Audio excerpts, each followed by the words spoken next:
Teman-teman sekalian, Islam agama yang sempurna. Tidak ada rasisme dalam Islam. Tidak ada lagi dalam Islam itu tradisi kecuali Islam. Dua hal ini yang paling mendasar menonjol dari agama yang telah Allah turunkan. Tidak ada rasisme. Tidak ada saya Arab, saya suku, saya bule, saya Jawa, saya Bugis. Tidak ada dalam Islam. Habis semuanya itu. Rasisme tidak ada. Buktinya kita kalau sholat di saf pertama, di saf kedua, siapapun di sebelah kita, mau orang kulit hitam dari Afrika, mau orang Arab, mau orang Melayu, sama saja. Hukumnya berlaku sama. Dan sama syarat-syarat sholatnya. Tutup aurat, hadap kiblat, yang membatalkan sholatnya sama semuanya. Halal haramnya Allah berlaku. Haramnya mengkonsumsi babi bagi orang muslim di Indonesia, haram juga di Amerika, haram juga di Jazirah Arab. Nggak ada bedanya. Maka dalam Islam tidak ada rasisme. Dan ini perlu digarisbawahi teman-teman sekalian. Jangan pernah munculkan rasisme sedikit pun. Tidak boleh. Haram dalam agama. Dalam semua riwayat sahih dikatakan. Dan ini harus dibangkitkan. Tidak boleh ada rasisme. Terus saya ulangi kalimat ini teman-teman sekalian. Karena yang mematikan umat Islam justru kena rasisme. Saya dari suku ini, saya dari sini, kamu pendatang, saya orang di sini. Ini semua tidak ada dalam Islam. Semua ini buminya Allah. Dan Allah membuat beragam suku, macam bahasa, ya, perbedaan fisik, paras wajah, warna kulit ini untuk variasi kehidupan agar orang-orang manusia ini sadar ada penciptanya Allah yang memiliki keajaiban yang luar biasa. Dalam sebuah riwayat sahih, renungi baik-baik riwayat ini teman-teman sekalian. Pernah satu kali habis sholat asar, ada seorang dari Ansar, dari asli orang Madinah, sahabat Nabi mulia. Selesai sholat asar, lagi ngumpul-ngumpul, ngobrol-ngobrol di depan masjid Nabi SAW. Lalu ada satu orang dari Ansar bercanda, cuman bercanda. Dia bilang sama teman-teman dari Ansar asli Madinah, yuk orang Ansar kesini yuk kita kumpul-kumpul. Sama misalnya kalau orang lagi di Bali sini mengatakan, ayo orang Bali di sini yuk kita kumpul, gitu kan. Lalu sambil bercanda dan dia mengatakan orang muhajirin nggak boleh ikut-ikut ya. Ini pendatang nih muhajir dari Mekah jangan ikut-ikut ke sini. Tapi sambil ketawa gitu bercanda. Teman-teman dari muhajirin juga melihat hal yang sama. Oh bercanda nih. Ada satu orang bercanda mengatakan, hai orang-orang muhajirin kesini ya, ngumpul-ngumpul. Ansar nggak boleh ikut-ikut ya. Sambil mereka tertawa-tawa gitu, senyum saja. Waktu Nabi SAW keluar, guru dan kiai kita teman-teman sekalian, Nabi penutup. Beliau orang yang diutus oleh Allah untuk menyempurnakan agamanya. Keluar, wajah beliau memerah. Langsung tiba-tiba Nabi SAW marah dan berkata, da'ha fa innaha mumtinah. Tinggalkan rasisme seperti ini karena ini yang membinasakan kalian. Padahal cuma bercanda sahabat, nggak boleh. Bercanda pun nggak boleh. Nggak ada dalam Islam itu. Selesai. Mau pendek, mau tinggi, mau dari suku apapun, mau cacat, mau sempurna, mau kaya, mau miskin, mau penjabat atau orang biasa, dalam Islam tidak ada perbedaan kecuali dengan ketakwaan. Dan sabda Nabi SAW masyhur, la farqa bainal arabi wa ajami illa bittaqwa. Nggak ada perbedaan antara orang Arab dan orang ajam kecuali dengan ketakwaan. Jelas. Firman Allah SWT juga mengatakan jelas sekali. A'udzubillahi minasyaitonirrajim. Ya ayyuhan nas, hai sekalian manusia, inna khalaqnakum min dzakarin wa untha wa ja'alnakum syu'uban wa qabaila lita'arafu. Inna akramakum indallahi atqakum. Al-ayat. Hai sekalian manusia, kami telah ciptakan kalian dari laki-laki dan perempuan. Tidak ada jenis kelamin yang ketiga. Laki-laki dan perempuan saja. Dan kami menjadikan kalian berbangsa-bangsa dan bersuku-suku, beda bahasa, beda warna kulit, beda warna rambut, beda paras wajah, agar kalian saling mengenal. Kata para ulama, lita'arafu, makna yang paling tepat adalah agar kalian saling mengenal siapa pencipta kalian, Allah. Bukan hanya sekedar mengenal, menikah, berteman, bukan cuma sekedar itu, melihat keajaiban Allah. Sesungguhnya orang yang paling mulia di sisi Allah adalah orang yang paling bertakwa, yang paling patuh sama Allah, maka dia yang paling mulia.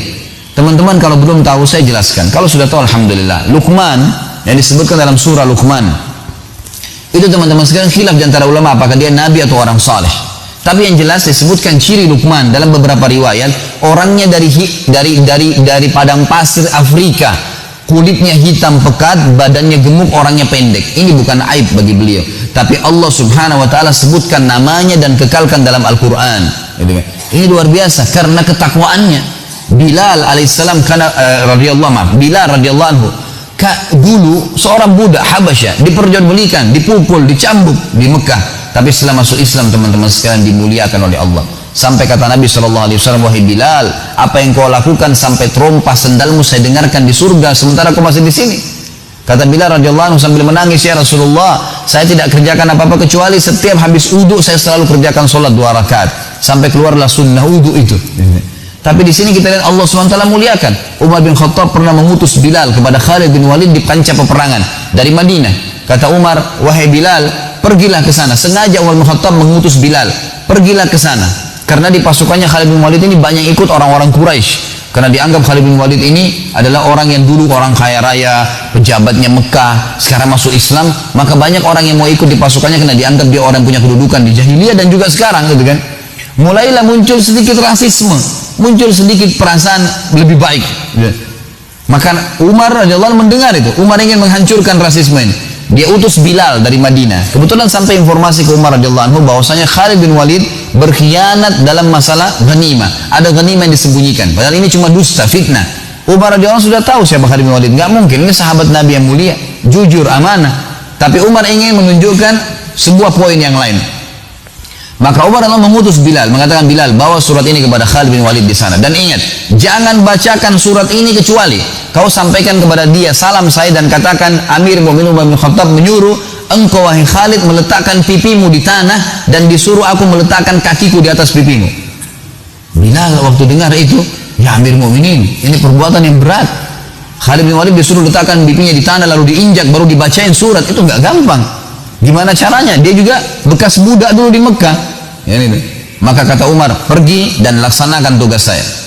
Pergilah Bilal sampai ke sana ketemu dengan Khalid bin Walid lalu berkata, wahai Khalid, Amir Mu'minin bin Khattab menyampaikan pesan sebelum baca surat ini, kau harus letakkan wajahmu di tanah dan saya injak wajah kau sambil saya baca ini. Oh, Bilal sampai ketakutan sama Khalid bin Walid karena memang dulu punya kedudukan dan sahabat yang mulia, sekarang juga pimpinan perang. Maka Bilal kaget dengan imannya Khalid radhiyallahu anhu majma'in, sahabat yang sudah tertanam Islam dalam hatinya. Apa kata Khalid? Wahai Bilal, kerjakan itu. Dan itu benar dalam agama Islam. Jadi dia memang Khalid bin Walid juga sudah mencium di pasukannya ini ada sedikit muncul rasisme. Oh, ini kita dari Quraisy nih, berarti kita lebih hebat gitu. Maka Khalid bin Walid keluar memegang tangan Bilal sambil berkata, wahai pasukanku, Bilal, sahabat Nabi yang mulia dan tidak ada lagi rasisme dalam Islam, telah diutus oleh Amir Mu'minin untuk memastikan apakah saya berkhianat dalam ghanimah atau tidak dan bertanya kepada saya. Dan pesan Amir Mu'minin Umar bin Khattab agar saya meletakkan pipi saya di tanah dan disuruh Bilal menginjaknya sambil membacakan risalah Amir Mu'minin. Maka Bilal akan melakukan dengan izin saya, maka tidak boleh ada yang marah dengan dia.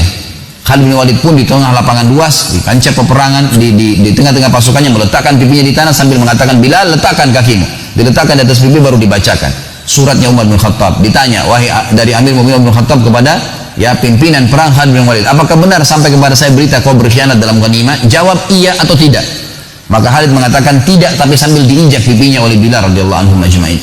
Maka pada saat itu pun Bilal mengangkat kakinya dan mengatakan, berdirilah hai Khalid dan semoga Allah memuliakanmu. Tapi kita lihat teman-teman sekalian, bagaimana para sahabat memang menghancurkan rasisme. Ingat, sedikit muncul dalam hati lawan ini yang menghancurkan Islam.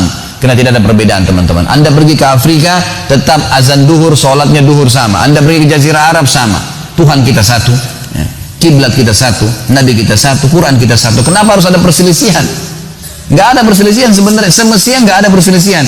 Dan perlu diperbaiki teman-teman sekalian, hadis yang sering disampaikan, mohon maaf, bahkan kadang-kadang dengan sebagian dai kita, ikhtilaf ummati rahmah. Ini hadis dusta, maudhu, bohong, tidak pernah Nabi SAW sampaikan. Anda kembalikan ke buku-buku hadis, masuk dalam maudhu'at, hadis dusta. Masa Nabi SAW mengatakan ikhtilaf umatku rahmah? Dari mana ini? Berarti kita disuruh berselisih dong kalau gitu. Mana dengan hadis-hadis Nabi yang sahih yang menyuruh kita bersatu, menyuruh kita, kata Nabi SAW, orang mukmin seperti satu taman, saling menyatukan pohonnya satu sama yang lain. Orang mukmin seperti satu jasad, kalau luka sedikit maka akan seluruh badannya merasa demam. Itu kan hadis persatuan semuanya. Lalu kenapa kok bisa ada hadis yang seperti ini? Seakan-akan disuruh berselisih. Ini nggak mungkin teman-teman sekalian. Jadi harusnya kita paham, kita harus punya satu kesepakatan dan sudah ada rujukan Al-Quran dan Sunnah. Kalau ada ulama berselisih pendapat tentang masalah furu'iyah, cabang-cabang yang memang dari dalil mereka berselisih pendapat dalam masalah itu, maka biarkan orang memilihnya. Dan kalau seorang penuntut ilmu mau baik, maka dia memilih dalil-dalil yang paling kuat tentunya. Kecuali kalau tidak ada dalil, baru kemudian kita menolaknya. Jadi mesti difahamin, hati-hati dengan rasisme. Rasisme kata ulama masuk dalam fanatisme kesukuan, fanatisme pendapat, fanatisme bahasa, fanatisme kebangsaan. Ini semua berbahaya karena Islam tidak punya batas negara. Dimanapun kita masuk maka kita akan sama. Yang kedua teman-teman sekalian, selain rasisme, tidak ada tradisi yang harus diterapkan setelah datang Islam kecuali Islam. Nggak ada lagi. Tradisi pernikahan, tradisi apalah ya, tradisi kelahiran, tradisi kematian, udah nggak ada, ini semua buang di lautan. Setelah Islam datang nggak ada lagi. Apa yang Islam ajarkan, kita punya standarisasi. Seluruh dunia, semua yang syahadat dari suku manapun semuanya. Jadi kaidahnya gini, jadikanlah Islam sebagai tradisi, jangan menjadikan tradisi sebagai Islam. Ini penting. Harus dari bangun tidur sampai tidur lagi, pakaiannya, makannya, bergaulnya, pendapatannya, semua ekonominya, politiknya harus sesuai dengan Islam. Islam berkata itu, ya sudah itu. Nggak ada lagi. Berapa banyak muslimah subhanallah sudah ikut pengajian pakai jilbab, begitu mau nikah disuruh orang tuanya pakai baju adat, terbuka lagi auratnya. Nggak ada, ini udah nggak boleh ada, sudah nggak bisa ada lagi, sudah habis semuanya, harus dibuang jauh-jauh, gitu kan? Nggak ada sama sekali. Dari ini dia